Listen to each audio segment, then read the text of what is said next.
শিক্ষার্থীরা, ছাগলনাইয়া মহিলা কলেজের অনলাইন ক্লাস থেকে তোমাদেরকে স্বাগতম। তোমাদের সাথে আলোচনা করছি পদার্থবিজ্ঞান দ্বিতীয় পত্রের ভৌত আলোকবিজ্ঞান নিয়ে। আজকে আমি তোমাদের সাথে আলোচনা করব ইয়ংয়ের দ্বিচির পরীক্ষা। একটা চিত্র দেখতে পাচ্ছ, এটা হচ্ছে ইয়ংয়ের দ্বিচির পরীক্ষার একটা চিত্র। হাইগেন্সের নীতি ব্যবহার করে ইয়ংয়ের দ্বিচির পরীক্ষায় সৃষ্ট ব্যতিচর ব্যাখ্যা করা যায়। এখানে একটা চির দেখতে পাচ্ছ এস। এই চির এস গোলীয় তরঙ্গমুখ প্রেরণ করে এবং S1 এবং S2 এবং S2 হতে S এর দূরত্ব সমান। ঠিক আছে, এই দূরত্বটা সমান হওয়ার কারণে একই তরঙ্গমুখ S1 S2-তে এসে পৌঁছায়। এই তরঙ্গমুখের উপর অবস্থিত S1 ও S2 বিন্দু এখন গৌণতরঙ্গ নিঃসৃত করে। S1 S2 বিন্দুটা গৌণতরঙ্গটাকে নিঃসৃত করে, যেগুলো পরস্পরের সাথে একই দশায় থাকে। সুতরাং আমরা বলতে পারি S1 S2 চিত্র থেকে নিঃসৃত গৌণতরঙ্গ সমূহ সুসঙ্গত, কেননা তাদের কম্পাঙ্ক ও বিস্তার একই। এখন S1 ও S2 থেকে নিঃসৃত তরঙ্গ দুটি উপরে পাতিত হয়ে ব্যতিচর সৃষ্টি করবে। এই যে তরঙ্গ দুটি উপরে পাতিত হয়ে কী করবে?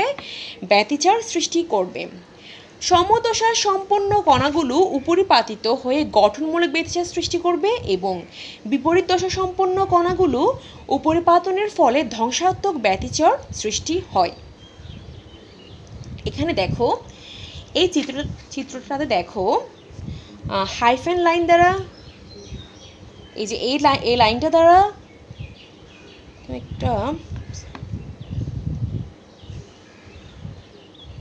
শিক্ষার্থীরা দেখো, এখানে হাইফেন লাইন দ্বারা কি হয়েছে? হাইফেন লাইন দ্বারা গঠনমূলক এবং সলিড লাইন দ্বারা এই লাইনগুলো দ্বারা কি করেছে? ধ্বংসাত্মক ব্যতিচর বোঝানো হয়েছে। এখন আমরা কি বলতে পারি? আমরা এটা ধরতে পারি যে একটি সূক্ষ্ম চির S ল্যামডা তরঙ্গ দৈর্ঘ্যের একবর্ণী আলোক দ্বারা আলোকিত। এই যে সূক্ষ্ম চিরের, এই যে S কি বলেছি? একবর্ণী আলোক দ্বারা আলোকিত।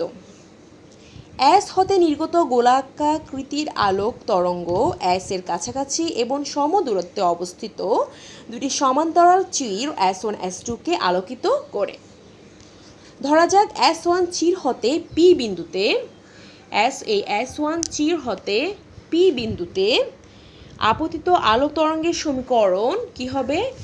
S1 চির হতে P বিন্দুতে আপতিত আলোক তরঙ্গের সমীকরণ y1 = a sin 2π/λ। আমরা ইকুয়েশন 1 দিব। তারপরে এখানে y1 হচ্ছে আলোক তরঙ্গের সমীকরণ, v হচ্ছে তরঙ্গের বেগ, ল্যামডা হচ্ছে তরঙ্গ দৈর্ঘ্য এবং a হচ্ছে তরঙ্গের বিস্তার। এখন S2 চির হতে P বিন্দুতে আপতিত আলোক তরঙ্গের সরণ y2 এবং S1 S2 হতে আগত রশ্মিদ্বয়ের পথ পার্থক্য x হলে S1 S2 হতে নির্গত রশ্মিদের পথ পার্থক্য কত হবে? x হলে S2 হতে আগত তরঙ্গের সমীকরণ, এই যে S2 হতে আগত তরঙ্গের সমীকরণ আমরা কি লিখব? y2 = a sin 2π/λ vt + x, equation number 2। আমরা 1 নম্বর এবং 2 নম্বর সমীকরণ কি করব? যোগ করে আমরা y = y1 + y2। এই যে p বিন্দুতে এই দুটি তরঙ্গের উপরে পাতন যখন ঘটবে সেদিকে লব্ধি সরণ আমরা কি হবে? y হবে। যখন দুটি তরঙ্গ এই যে p বিন্দুটাতে উপরে পাতিত হবে তখন আমরা একটি কি পাবো? লব্ধি সরণ পাবো না? সেই লব্ধি সরণটাকে কি হবে? y হবে। y = y1 + y2। তাহলে আমরা y1 এর মান এখানে বসাবো a sin 2π/λ vt + a sin 2π/λ vt + x। আমরা এটাকে কি করব? কোন সমীকরণে এটাকে ফেলবো? এটাকে sin a + sin b সমীকরণে আমরা এটাকে ফেলবো। তাহলে আমরা এটাকে সূত্রে ফেলবো। হ্যাঁ, তাহলে সূত্রটি যদি ফেলে থাকে তাহলে এটা কি হয়? a × 2 sin 2π/λ vt + x / 2 cos 2π/λ vt - vt + x / 2। তাহলে আমরা এটা যদি লিখি টয়েস, এখান থেকে 2a টাকে বাইরে নিয়ে আসবো, sin 2π/λ 2 vt + x / 2 cos 2π/λ × x / calculation করে আমরা পেয়েছি twice A cos pi x divide by lambda sine twice pi by lambda b t plus x divide by 2। এটা হচ্ছে সরলছন্দিত স্পন্দনের সমীকরণ। এটি কি সমীকরণ? সরলছন্দিত স্পন্দনের সমীকরণ। তাহলে আমরা এখানে দেখো এ ইকুয়াল টয়েস এ কস, এই যে equal twice A cos twice pi by lambda x divide by 2টাকে, এটা হচ্ছে তরঙ্গের বিস্তার। এগুলো তোমাদের তো জানা জিনিস যে তোমরা এটা ফার্স্ট ইয়ারের তরঙ্গে পড়েছো বা পর্যাবৃত্ত গতি সমীকরণে পড়েছো, পর্যাবৃত্ত গতি অধ্যায়টা তো তোমরা পড়েছো, তোমাদের এখন এটা বুঝতে সুবিধা হচ্ছে। আচ্ছা, এখন দেখো আমরা জানি আলোর তীব্রতা বা প্রাবল্য আই ইকুয়াল এ স্কয়ার, আমরা এটা জানি। সুতরাং বিস্তার সর্বনিম্ন বা সর্বোচ্চ হলে প্রাবল্য যথাক্রমে সর্বনিম্ন বা সর্বোচ্চ হবে। দ্বিচির পরীক্ষার ফলাফল থেকে আমরা কি পাবো? দ্বিচির পরীক্ষার ফলাফল থেকে আমরা পাবো দ্বিচির পরীক্ষায় আলোর ব্যতিচার ঘটে। যেহেতু আলোর তরঙ্গে দরুন ব্যতিচার ঘটে, কাজে আলো এক প্রকার তরঙ্গ। দ্বিচির পরীক্ষা আলোর তরঙ্গ তত্ত্বকে সমর্থন করে। দ্বিচির পরীক্ষা কাকে সমর্থন করে? আলোর তরঙ্গ তত্ত্বকে সমর্থন করে। ঠিক আছে, একটু তোমাদের অবজেক্টিভে মনে রাখতে হবে, দ্বিচির পরীক্ষায় আলোর ব্যতিচার ঘটে। দ্বিচির পরীক্ষায় কি ঘটে? আলোর ব্যতিচার ঘটে। আর দ্বিচির পরীক্ষা কোন তত্ত্বকে সমর্থন করে? আলোর তরঙ্গ তত্ত্বকে সমর্থন করে। এখন আমরা পড়ব ব্যতিচারের শর্তাবলী। ব্যতিচারের শর্তাবলী পড়ব। ব্যতিচারের শর্তাবলী আমরা শুরু করব গঠনমূলক ব্যতিচার বা উজ্জ্বল বিন্দুর শর্ত। গঠনমূলক ব্যতিচার বা উজ্জ্বল বিন্দুর শর্ত। বিস্তার তথা আলোর তীব্রতা সর্বোচ্চ হবে, তখন গঠনমূলক ব্যতিচার হবে। গঠনমূলক ব্যতিচারের ক্ষেত্রে আমরা কি লিখতে পারি? cos pi x divide by lambda equal to 1। এখন কজের মান cos 1 অফ ইকুয়াল 0, পাই টস পাই ভেবে আমরা কি করব? কাউন্ট করব n পাই পর্যন্ত। তাহলে আমরা x ইকুয়াল কি পাবো? x ইকুয়াল পাবো n lambda equal twice n কি ল্যামডা ডিভাইড বাই 2। এখন দশা পার্থক্য বের করব আমরা। যখন আলোর তীব্রতা সর্বোচ্চ অর্থাৎ উজ্জ্বল হওয়ার শর্ত হলো পথ পার্থক্য ল্যামডা বাই 2 এর যোগ্য গুণিতক হবে। হ্যাঁ, দুটি তরঙ্গ যখন একই দশায় মিলিত হয় তখন লব্ধি তরঙ্গের বিস্তার তথা তীব্রতা সর্বাধিক হয়, এটা আমরা আগে জানি। ফলে কি হবে? উজ্জ্বল ডোরার সৃষ্টি হবে বা গঠনমূলক ব্যতিচার ঘটবে। অর্থাৎ যখন গঠনমূলক ব্যতিচার সৃষ্টি হবে তখন দশা পার্থক্য কীরকম হবে? দেখো, del equal 0, twice pi, 4 pi, 6 pi up to ইত্যাদি। কিসের জোড় গণিতক? পায়ের জোড় গণিতক ইকুয়াল টুয়াইস পাই এন, যেখানে এন ইকুয়াল কি 0, 1, 2, 3 আপ টু ইত্যাদি। এখন যদি আমরা অর্থাৎ twice pi by lambda s2p minus s1p equal twice pi n, এই যে দেখো s1p এবং s2p যেহেতু তরঙ্গ দুটি একই দশায় মিলিত হয়েছে সেই জন্য আমরা কি লিখতে পারি? s2p minus s1p equal twice পাই। এটা এখান থেকে এসেছে। এবং পথ পার্থক্য s2p minus s1 equal n পাই। যেহেতু উভয় পক্ষে দেখো, উভয় পক্ষে পাই পাই ক্যান্সেল হয়েছে, 2 2 ক্যান্সেল হয়েছে, সে আমরা পাইটা ল্যামডাটা এদিকে তোমার কী হয়েছে? Twice pi n lambda by 2 হয়েছে। ঠিক আছে,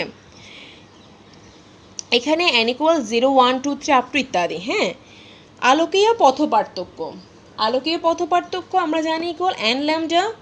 আলোকীয় পথ পার্থক্য যেহেতু এখানে আলো সৃষ্টি করেছে সেই জন্য আলোকীয় পথ পার্থক্য বলেছে। আলোকীয় পথ পার্থক্যটা কত?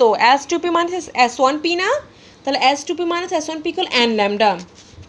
ও বিন্দুতে পথ পার্থক্য, এই যে ও বিন্দুটাতে পথ পার্থক্য, ও বিন্দুটাতে পথ পার্থক্য তো আমরা হিসাব করে নেই। ঠিক আছে, ও বিন্দুটাতে পথ পার্থক্য কত হবে?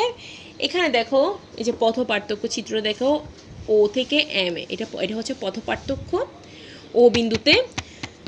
তাহলে s2m মাইনাস s1 আলোকীয় পথ পার্থক্য ইকুয়াল n ল্যামডা বা S2p minus S1p equal n lambda. ও বিন্দুতে পথ পার্থক্য S2m minus S1m equal to 0, যেহেতু S1m ইকুয়াল S2m ইকুয়াল দুটোটা সমান। তারপরে আমরা কি লিখতে পারি, ও বিন্দুতে আলোকীয় পথ পার্থক্য 0 ইন্টু ল্যামডা ইকুয়াল 0, ঠিক আছে। যেহেতু S2m মাইনাস S1m ইকুয়াল 0, সেহেতু সেই হিসেবে যেহেতু S1m ইকুয়াল S2m, সেহেতু 0 ইন্টু ল্যামডা হয়েছে ইকুয়াল টু 0। আচ্ছা, তাহলে n ইকুয়াল 1 এবং পথ পার্থক্য S2p minus S1p equal 1 into lambda. এখন আসা যাক ধনাত্মক ব্যতিচার। ধনাত্মক ব্যতিচারের ক্ষেত্রে কি হবে, বিস্তার তথা প্রাবল্য সর্বনিম্ন হবে, অর্থাৎ ধনাত্মক ব্যতিচার হবে যখন cos πx divide by lambda equal to 0। সেক্ষেত্রে আমরা কি করতে পারি, πx divide by lambda equal π/2 twice π/2 up to twice n plus 1 π/2, x equal twice n plus 1 lambda divide by 2, এখানে n ইকুয়াল 0 1 2 3 আপ টু ইত্যাদি। Del equal pi 3 pi 5 pi 7 pi ইত্যাদি পাইয়ের বিজোড় গুণিতক twice n plus 1 into pi, যেখানে n equal 0 1 2 3 up to ইত্যাদি। অর্থাৎ যখন twice pi by lambda S2p minus S1p equal twice n plus 1 into pi, পথ পার্থক্য সেক্ষেত্রে কী হবে, S2p minus S1p equal twice n plus 1 lambda divide by ল্যামডাটা এদিকে ট্রান্সফার হয়ে চলে এসেছে। খেয়াল করো, এটা চলে এসেছে এখান থেকে, যে টুয়াইস ডিভাইড বাই ল্যামডা, তো এখান থেকে তোমার পাই পাই ক্যান্সেল হয়ে গেছে। S2p minus S1p equal twice n plus 1 lambda divide by 2, অর্থাৎ পথ পার্থক্য n plus half lambda, n equal 0 1 2 3 up to ইত্যাদি। এখন দেখো, যদি n ইকুয়াল 1 হয় তাহলে পথ পার্থক্য S2q minus S1q equal 1 plus কি হবে, 1 প্লাস হাফ ইন্টু ল্যামডা, ঠিক আছে। এখন দেখো, এই চিত্রটাতে ও বিন্দুতে একটি অন্ধকার জোড়া সৃষ্টি হবে এবং m থেকে এটি প্রথম অন্ধকার জোড়া, ও থেকে m পর্যন্ত দেখো এটি হচ্ছে অন্ধকার জোড়া। সুতরাং n ইকুয়াল 1 এবং পথ পার্থক্য S2q minus S1q equal 1 plus half into lambda divide equal কত, এখানে ভুলে 2 চলে এসেছে, এটা হবে কত 3 হবে। শিক্ষার্থীরা এখানে এটা কত হবে, তোমার এটা 3 হবে, 3 ল্যামডা ডিভাইডেড বাই 2। এগুলো হচ্ছে কি গঠনমূলক ইয়ংয়ের দ্বিতীয় পরীক্ষার ব্যতিচারের শর্তাবলী, গঠনমূলক ব্যতিচার বা উজ্জ্বল বিন্দু শর্ত, ধনাত্মক ব্যতিচার বা অন্ধকার বিন্দু শর্ত। তোমাদের থেকে হোমওয়ার্ক থাকলো পরপর দুটি উজ্জ্বল বা অন্ধকার জোড়ার কেন্দ্রের মধ্যবর্তী দূরত্ব এবং জোড়ার প্রস্থটা তুমি একটু পরে দেখবে। আমি তোমাদের সাথে নেক্সট টাইম এটা আলোচনা করব। ততদিন পর্যন্ত তোমরা ভালো থেকো, সুস্থ থেকো, আল্লাহ হাফেজ।